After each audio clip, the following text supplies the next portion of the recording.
नमस्कार मंडळी, तुम्ही स्क्रीनवर बघत असाल मागच्या 15 ऑगस्टला जनजागृती आंदोलन आणि उपोषण जिल्हाधिकारी कार्यालयाबाहेर मी करत होतो। त्यावेळेस मला आणि माझ्या मिसेसला पोलीस कर्मचाऱ्यांमार्फत मारहाण झाली, आमचे मोबाईल जप्त करण्यात आले आणि त्यानंतर आमच्यावर खोटे गुन्हे आणि खोटे आरोप लावण्यात आले, आमची फसवणूक केल्या गेली। हा प्रकार आमच्यासोबत करण्यात आला। त्यानंतर मी असंख्य अशा तक्रारी SP, कमिशनर, मंत्रालय, पोलीस प्राधिकरण, राज्य मानव हक्क आयोग सर्वकडे केले। आज 1 वर्ष झाला त्या गोष्टीला पूर्णपणे, तरी सुद्धा काही झालेलं नाही।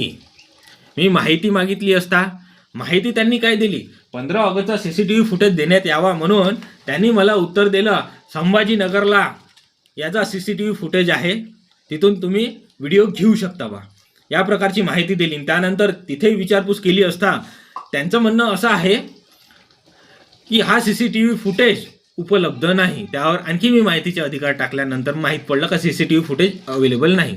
त्यानंतर मी जिल्हाधिकारी कार्यालयामध्ये CCTV फुटेजसाठी माहितीचा अधिकार टाकला, तिथे सुद्धा हेच उत्तर देण्यात आलं का आमच्याकडे हा CCTV फुटेज उपलब्ध नाही।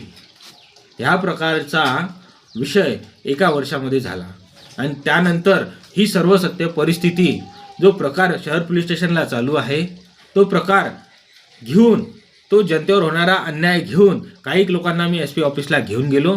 त्यामुळे त्या SP ऑफिसमध्ये माझा मोबाईल हिसकण्यात आला। व्हिडिओ बनवताना मोबाईल हिसकल्याच्या नंतर प्रदीप कुरटकर नावाच्या या व्यक्तीने मला शहर पोलीस स्टेशनला बोलावलं।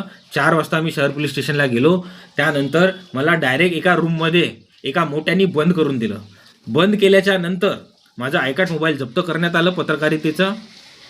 त्यानंतर 4 वाजतापासून तर रात्र 12 वाजेपर्यंत रूममध्ये बंद करून ठेवण्यात आलं।